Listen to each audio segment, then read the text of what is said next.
sudah bergabung. Untuk materi malam ini sendiri akan dibawakan oleh Pak Kurniawan Nias yang dimana sudah bergabung bersama kita di room Zoom untuk malam ini.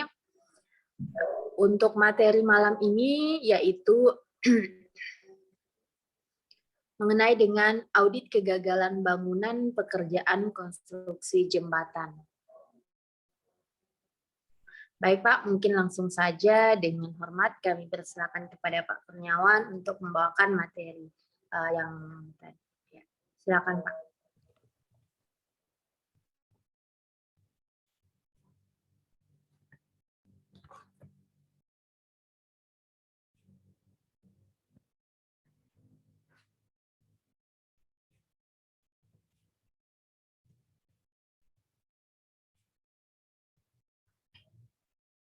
Ya, baik, terima kasih,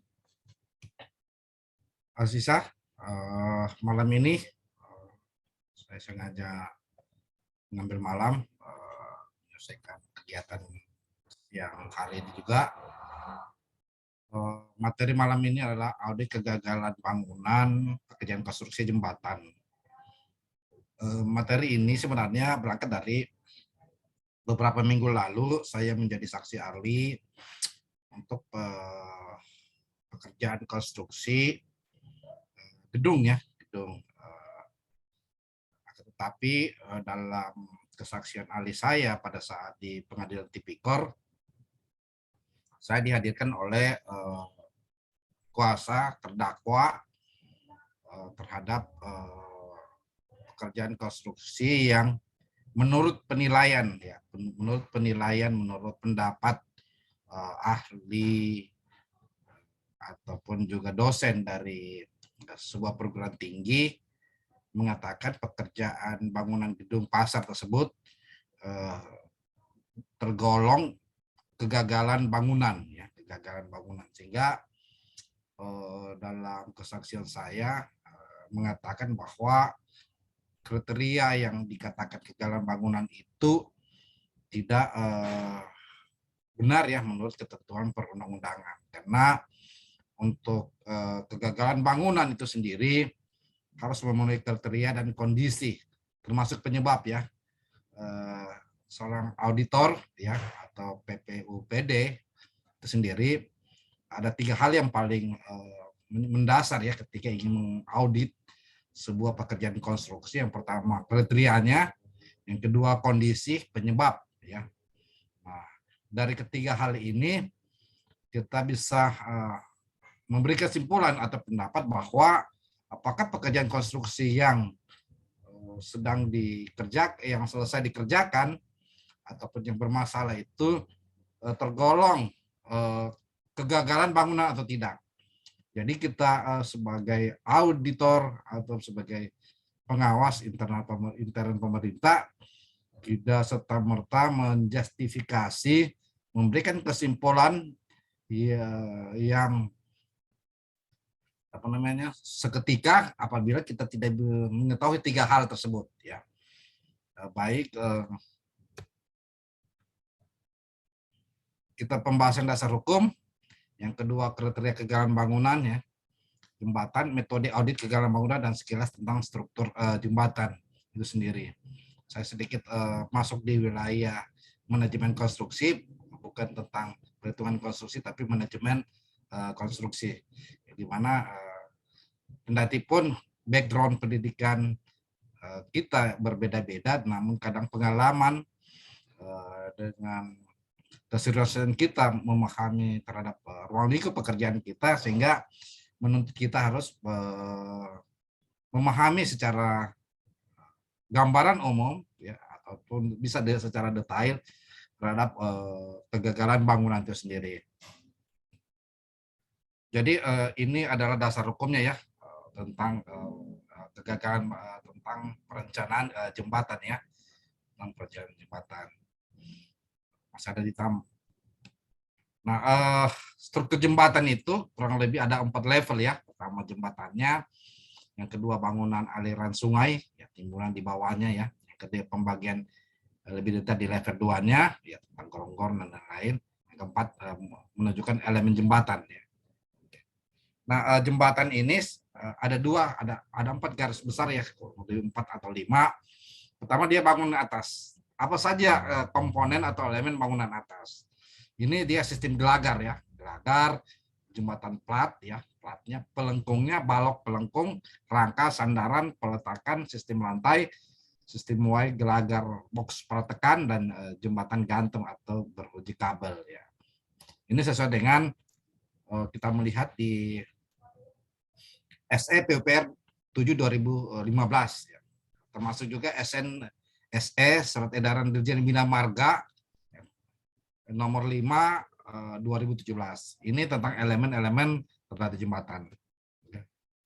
Kalau aliran sungai timbunan ya dibagi juga atas 3, aliran sungai, bangunan pengaman, ada tanah timbunan. Nah, aliran sungai tentu kalau umumnya jembatan berada di atas aliran sungai. Nah, bangun pengamannya seperti apa dan tanah timbunannya. Nah, bangun pengaman ini yang kita ketahui ya, bangun pengaman seperti turap ya. Yang kedua juga seperti dinding penahanan tanah ya. Yang ketiga ya bangunan tanah timbunan ataupun juga urugan pilihan atau urugan pilihan kembali ya, macam-macam. Nah, kalau untuk bangunan bawah ya, pondasi dan kepala jembatan atau pilar ya. Sedangkan gorong-gorong ya persegi, pipa, dan pelengkung. Nah, lintasan basah, lintasan perkerasan, lintasan alam ya sendiri. Jadi ini tentang elemen ya. Tapi kita tidak masuk di elemen ini. Kita ingin melihat apa sih kriteria kegagalan bangunan itu sendiri. Ya, gambaran sederhana ya tentang struktur jembatan, bangunan atas, pelat lantai, gelagar, cross beam, dan landasan. Bangunan bawahnya kepala pilar, pilkapnya, fondasinya yang macam-macam ya, ada telapak, sumuran, tiang pancang atau bor pile. Bor pile ya. Kalau telapak itu ya fondasi dangkal ya atau sumuran. Ya, kalau pancang fondasi dalam atau bor pile gitu ya. Itu jenis-jenis tentang fondasi. Selanjutnya kita lihat dulu definisi tentang kegagalan bangunan. Di pasal 1 angka 10 Undang-Undang nomor 2 tahun 2017 adalah kegagalan bangunan adalah suatu keadaan keruntuhan. Jadi saya membol ini keadaan keruntuhan bangunan dan atau tidak berfungsinya. Jadi kegagalan bangunan ini keadaan keruntuhan berarti ada bagian-bagian atau komponen atau elemen dalam bangunan baik jembatan, gedung, dan bangunan lain yang mengalami atau kejadian keruntuhan dan atau tidak berfungsi. Ini ada 2 bangunan setelah penyerahan akhir hasil jasa konstruksi. Artinya apa? Kita mengkategorikan kegagalan bangunan dalam masa pelaksanaan konstruksi itu sendiri belum ada serah terima, maka itu belum kategori kegagalan bangunan. Dia kategori adalah kegagalan konstruksi ya, yang masih di wilayah dan tanggung jawab ya pelaksana konstruksi atau kontraktor maupun rekanan. Jadi kriteria kegagalan bangunan ini 2 ya, keadaan keruntuhan dan tidak berfungsi. Itu yang menjadi pegangan kita ya. Setelah apa? Setelah penyerahan akhir ya, hasil jasa konstruksi. Jadi setelah FAO serah terima terakhir, pemeliharaan sudah selesai, maka terjadi kegagalan ya, kegagalan bangunan itu sendiri, maka kalau kriterianya 2 ini ya, runtuh dan tidak berfungsi, maka dia kategori kegagalan bangunan. Dan pertanggungan untuk kegagalan bangunan itu sendiri ya kita bisa lihat di kontrak 1, kita bisa lihat di kalau untuk gedung ya PUPR 28 22 2018, kita bisa lihat di PP 16 tahun 2021 ya, termasuk juga PP 14 tahun 2021 tentang peraturan pelaksana undang-undang gedung negara itu sendiri ya. Nah, bagaimana sih di peraturan Menteri PPR ya, di peraturan Menteri PPR nomor 8 tahun 2021, kriteria atau tolak ukur tentang kegagalan bangunan ada 2 aspek ya. Pertama aspek struktural. Nah, yang kedua adalah aspek fungsional. Nah, kalau aspek struktural berarti masalah kekuatan ya. Kekuatan berarti mutu ya, mutu mutu suatu beton ya, mutu suatu konstruksi. Stabilitas ya, stabilitas. Yang ketiga durabilitas, berarti massa. Yang keempat adalah spesifikasi material. Ya. Kalau ada kegagalan bangunan yang sifatnya struktural, maka 4 item ini, sub item ini yang bisa kita lakukan pemeriksaan. Kita melakukan audit ataupun pengamatan atas pekerjaan tersebut. Apakah kategori tersebut atau kriteria tersebut termasuk kegagalan bangunan dalam aspek struktural atau tidak. Nah, kalau masalah durabilitas ya, masalah pertanggungan yang di mana pertanggungan gedung kita ketahui di 50 tahun dan di masa tersebut ada kegagalan bangunan, keruntuhan atau tidak berfungsinya, maka kita itu tergolong aspek struktural. Sedangkan aspek fungsional adalah kemudahan pelayanan. Ini yang dimaksud Peraturan PUPR nomor 8 tahun 2021 sendiri. Nah, ketika kita bicara di Peraturan PUPR 8 2001, kita lihat di lampiran 1, lampiran 2 dan lampiran 3 ya. Misalnya ya, jenis bangunan ya, jembatan. Nah, jenis kegagalan bangunannya struktur. Nah, kalau struktur berarti kurang lebih ada 5 komponen ya, 5 komponen. Pertama pondasi, bangunan bawah, ya, bangunan atas dan ya termasuk bangunan atas ya. Jadi kurang lebih ada 4 ya. Nah, apa itemnya? Kalau di pondasi itu kita ketahui ya ada pondasi tiang pancang atau tiang bor. Sedangkan bangunan bawah ada pier-up, ya, abutmen, pilar, pylon, angkur. Sedangkan untuk bangunan atas yang saya bilang tadi, gelagar, box, rangka, cantilever, ya, termasuk pelengkung, ya pelengkung. Kalau bangunan atas itu ada pelengkungnya atau gantung, ada jembatan gantung atau kabel stay itu sendiri. Nanti kita tunjukkan contoh-contoh yang mana pelengkung, gantung dan kabel stay itu sendiri. Ini yang dimaksud peraturan PUPR nomor 8 tahun 2021. Ya, kriterianya kondisinya runtuh ya. Misalnya ya, runtuh, patah kalau untuk tiang pancang patah, roboh atau runtuh. Ya, patah, roboh atau runtuh, pier-up-nya patah runtuh, abutmennya ya rebah ya, rebah atau terguling atau patah, pilarnya patah dan lain-lain. Ini sudah disusun oleh PUPR 8 2021 tentang kondisi kalau kriteria item pekerjaannya itu misalnya pancang, angkur, gelagar, pylon, box ya, box, rangka, cantilever ya. Nah, penyebabnya apa? Nah, tentu kita harus cari penyebabnya. Nah, penyebabnya ini sebenarnya ada juga di Peraturan PUPR nomor 8 tahun 2021. Ya, akibat tabrakan, ya, terkena longsor, ya, tergerus banjir, abrasi pantai, korosi akibat pergerusan. Nah, kita lihat bagaimana cara mengaudit untuk pekerjaan yang penyebabnya ya kita ingin menemukan kalau penyebabnya akibat ditabrak, terkena longsor, ya, abrasi pantai, korosi akibat pengurusan. Misalnya untuk tiang pancang atau tiang bor yang mengalami kondisi patah, roboh, dan runtuh. Ya, itu untuk aspek jenis kegagalan struktural. Sedangkan untuk jenis kegagalan bangunan adalah pertama pihak fondasi juga, ya dilihat dari aspek fondasi ya sama, ya.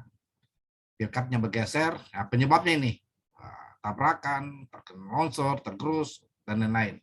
Bangunan bawah ya, jadi bangunan bawah pasti ada, kita lihat di gambar di shop drawing-nya, ya di shop drawing kontraktor yang sudah disahkan, yang sudah ditetapkan pada saat MC0 ya, membuat cek pengukuran bersama, maka kita akan muncul namanya pier-up, abutmen, pilar, pylon atau angkur ya. Nah, kita sebagai auditor atau sebagai pemeriksa tentu membandingkan antara kriteria dan kondisi.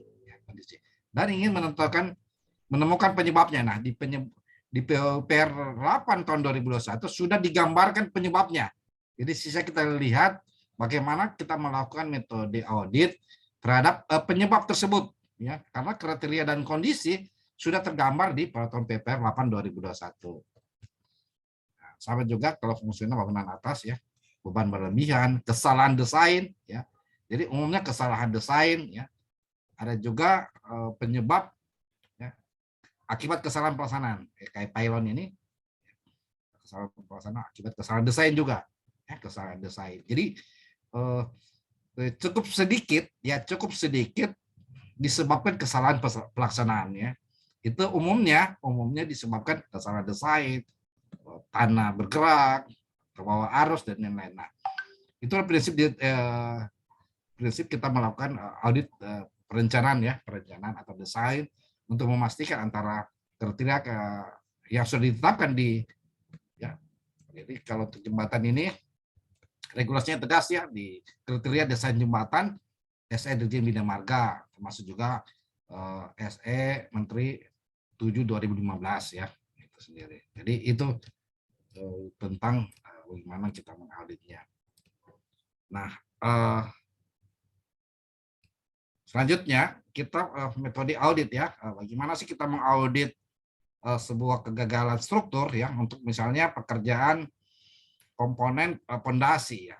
Pondasi yang sudah disebutkan tadi penyebabnya akibat ditabrak, terkena longsor, tergerus air, abrasi, korosi, dan penggerusan, maka untuk mengetahui bahwa penyebabnya umpamanya akibat ditabrak, berarti ini lebih menekannya pada SMK 3 ya, sistem manajemen keselamatan kerja konstruksi itu sendiri.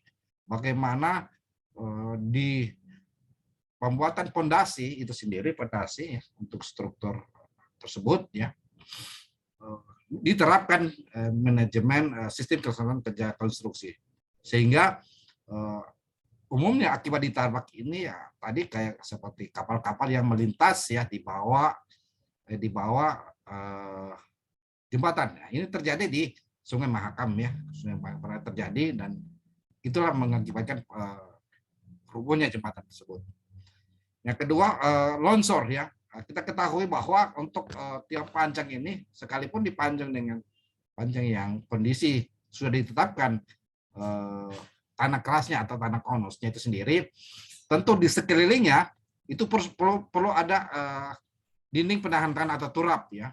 Turap itu sendiri. Kenapa? Untuk memastikan bahwa penyebab tergerusnya loncornya itu tidak karena pergeseran tanah, perpindahan tanah karena arus air, ya, arus air yang selalu setiap saat mengkikis, makanya perlu ada penurapan itu sendiri atau dinding trip, atau yang kedua juga tentang abrasi pantai, perlu ada uji pasang surut air ya, pasang surut air, kecepatan angin. Kenapa? Kenapa? Sangat berpengaruh terhadap batas tertinggi untuk umpamanya tinggi gelagar ya, dan tinggi pancangnya sendiri, kepala pancang ya, bukan kepala pancang, abutmen, termasuk sepatu abutmennya. Itu sangat berpengaruh ya. Selanjutnya ya kayak ditabrak sama ya modelnya. Jadi kita ingin melihat bagaimana SMK tidak diterapkan atau tidak. Makanya disebutkan di awal bahwa kalau tidak ada penahan tanah atau turap itu sendiri sangat berpotensi, apalagi melewati arus air yang begitu besar ya, hingga potensi untuk kegagalan bangunan itu sendiri bisa dilihat dari aspek bagaimana perencanaan teknis atau desainnya itu sendiri. Ya, ada yang paling penting ya kalau untuk misalnya pekerjaan bangunan bawah ya, abutmen, nah tanah amblas sama uji geolistik ya, REP atau uji pasang surut sama. Jadi metode audit inilah yang bisa kita lihat bahwa apakah sudah menerapkan hal tersebut. Nah, kita harus mempertanyakan bagaimana dinding penahan tanah, karena ini arus air, arus sungai yang sangat besar ya, tentu akan cepat lambatnya akan menggerus air benda-benda di sekitar jembatan itu sendiri. Nah, sama ya metode pelaksanaan ya, kayak pylon ini, ya, pylon roboh, patah, runtuh. Ya. Makanya kita lihat dulu apakah perencanaan teknis ataupun desain yang sudah dibuat oleh konsultan perencanaan atau konsultan perancangan sesuai dengan standar ya SE Dirjen Bina Marga atau tidak. Ya. Sendiri angkur ya, geometrik ya, benda putih sama ya. Kalau untuk gelagar patah, beban berlebih ya, tegangan yang berlebihan ya. Jadi ini semua disebabkan kalau untuk pekerjaan struktur, jika gelagarnya patah, maka dua atau beban berlebih ya, atau kesalahan desain. Ya, jadi sisa kita meminta kalau kita yang bukan non teknis, kita meminta dari tim teknis penilai ahli untuk bersama-sama mengamati termasuk menguji ya apakah ada benar-benar kesalahan beban ya. Kesalahan beban ini ya, beban kan kurang lebih ada 3 ya secara umum. Beban mati, beban hidup, dan beban atas barang tersebut, termasuk beban gempa itu sendiri ya, atau beban angin bisa tergolong atas tersebut. Jadi yang selanjutnya kalau untuk misalnya struktur jembatan atas ya, kayak box ya, box itu sendiri patah ya, berarti besar kemungkinan metode pelaksanaan ya. Metode pelaksanaan untuk pemasangan box ini, box girder ya, girder itu kan kita ketahui ada 3 ya, ada pakai perancang, ada pakai launching truss ya, itu sendiri. Jadi kita bisa lihat metode pelaksanaannya, apakah sudah menerapkan hal-hal yang benar.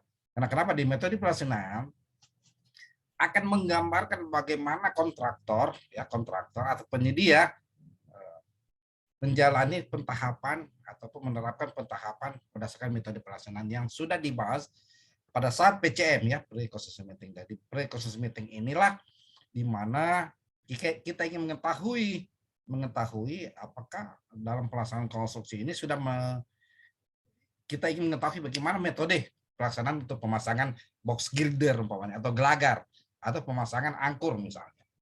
Sehingga dengan adanya itu kita bisa melihat, membandingkan apakah yang dalam metode pelaksanaan sudah diterapkan dengan benar oleh penyedia atau kontraktor atau tidak. Nah, jadi itu metode artinya. Spesifikasi teknis, tipe jembatan ya. Ya jenis kegagalan juga sama ya, kurang lebih ya. Tidak ada bedanya. Jadi kita sisa melihat bagaimana metode auditnya saja. Penyebab terjadinya, betul sudah ada penyebabnya, bagaimana kita melihat penyebab itu dari kesalahan aspek kelalaian manusia, aspek kelalaian teknis itu sendiri. Nah, umumnya kalau dalam pelaksanaan konstruksi itu sendiri ya, pertama metode pelaksanaan, SMK 3-nya, uji mutunya ya, data arus air, angin, turap ya kan, itu hal-hal yang bersifat teknis yang menjadi dasar ketika kita pekerjaan konstruksi itu sendiri. Sama ya, angkur ya. Ini dokumen tentang metode audit ini umumnya dipakai ketika kita ingin melihat jika pekerjaan itu pekerjaan seperti abutmen, pilar, pylon, angkur itu sendiri. Jadi kita melihat misalnya pylon itu miring, berarti apakah sesuai standar ya, RSNI T12 tahun 2014. Ini sudah ada berapa bahan-bahan ya, yang saya kutip terhadap penyebab kalau pekerjaan itu pergerakan tanah, kesalahan desain, melebihi beban, maka pendekatan yang dipakai adalah melihat bagaimana SFK 3-nya, metode pelaksanaannya, data sondirnya, SPT atau soilnya, arus, dan lain-lain.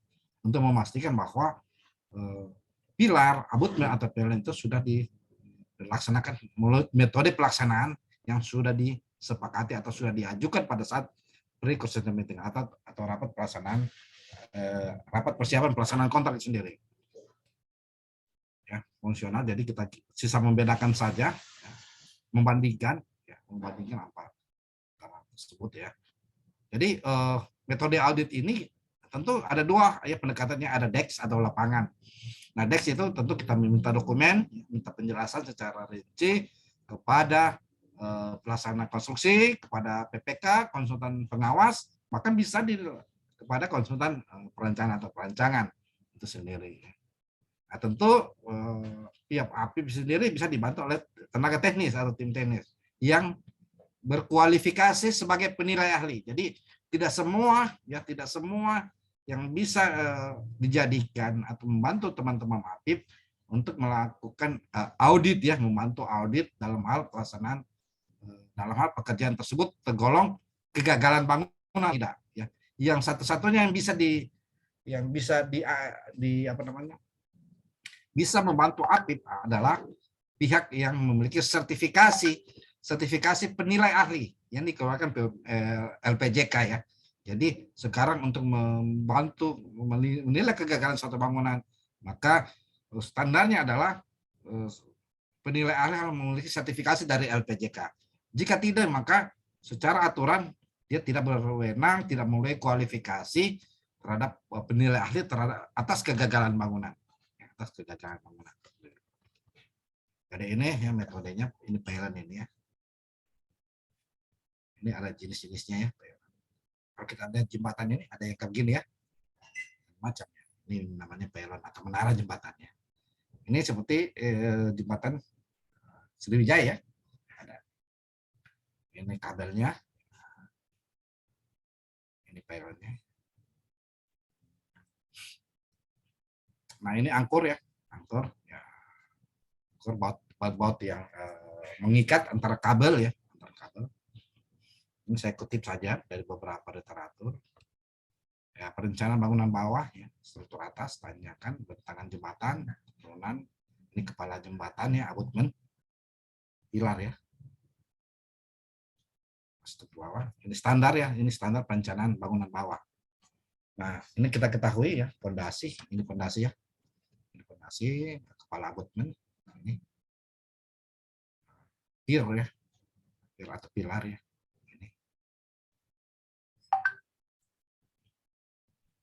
Ya, kepala abutmen. Jadi standarnya adalah untuk materialnya ya, untuk pekerjaan jembatan ya, untuk materialnya kita bisa pakai standar ini. Itu diatur di SE PUPR ya, nomor 2015 dan 2017 tadi. Yang gagal beton-betonan tipe T, tipe I, ini standar ya. Jadi kita cuma membandingkan apakah di dalam gambar atau di soft drawing itu sudah diterapkan. Termasuk ketika kita melihat di as-built drawing ya, as-built drawing atau gambar pelaksana yang sudah selesai, bisa kita melihat apakah standar ini sudah sesuai dengan yang ditetapkan di SE PUPR ya 2017 tadi. Jadi kesimpulannya ya, kalau untuk audit kegagalan bangunan, kalau next ya kita lihat kontraknya, PHO-nya, FHO, as-built-nya, uji atau backup mutu, ya atau backup data ya atau kuantitas. Kalau lapangan ya, lapangan berarti kita visual, penilaian atau auditor. Terima kasih yang bisa saya sajikan. Mari kita berdiskusi tentang mana kegagalan bangunan. Saya serahkan kepada moderator.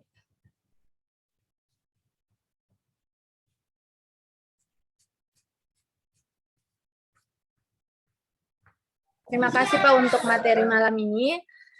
Mungkin langsung saja untuk Bapak Ibu sekalian, jika ada yang ditanyakan mengenai dengan materi yang disampaikan oleh narasumber kita malam ini, silakan untuk raise hand, ataupun bisa juga menuliskan pertanyaannya melalui kolom chat.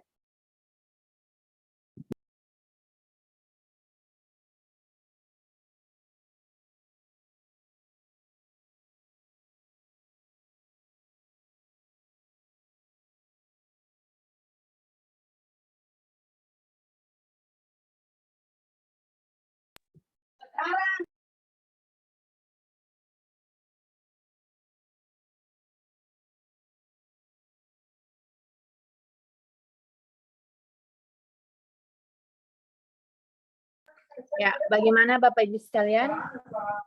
Untuk materi yang sudah disampaikan tadi oleh narasumber kita yaitu mengenai dengan audit kegagalan bangunan pekerjaan konstruksi jembatan. Jadi untuk materi malam ini, jika ada Bapak dan Ibu yang tidak sempat untuk mengikuti, maka nanti akan dapat dilihat kembali melalui record materi yang kami share di website. Baik, mungkin Pak, kalau tidak ada pertanyaan Pak, silakan untuk closing statement-nya Pak. Baik, terima kasih Aziza ya. Materi ini sebenarnya akan di-upload di YouTube ya. Jadi kalau tidak sempat bisa kita lihat di YouTube. Yang kedua juga kalau materi ini akan di-share di website juga ya. Jadi fungsi dari APIP itu sendiri atau pengawas ya, termasuk juga yang sumbernya dari non teknis. Sisa kita melihat kriteria yang sudah ditetapkan di PUPR 8/2021 sendiri. Kita membandingkan dengan kondisi dan melihat penyebab. Nah, PUPR 8 2021 sudah melihat penyebab, kondisi, dan kriteria. Nah, tugas dari APIP ya bersama penilai ahli bangunan yang memiliki sertifikasi ditetapkan oleh EPLJK ya, untuk melakukan pengamatan ya, baik secara visual ya, termasuk juga melakukan pengujian atau pemeriksaan secara teknis ya, sehingga memberikan kesimpulan bahwa pekerjaan tersebut adalah kegagalan bangunan itu sesuai dengan kriteria atau standarisasi yang sudah dimuat dalam PUPR 8 2001.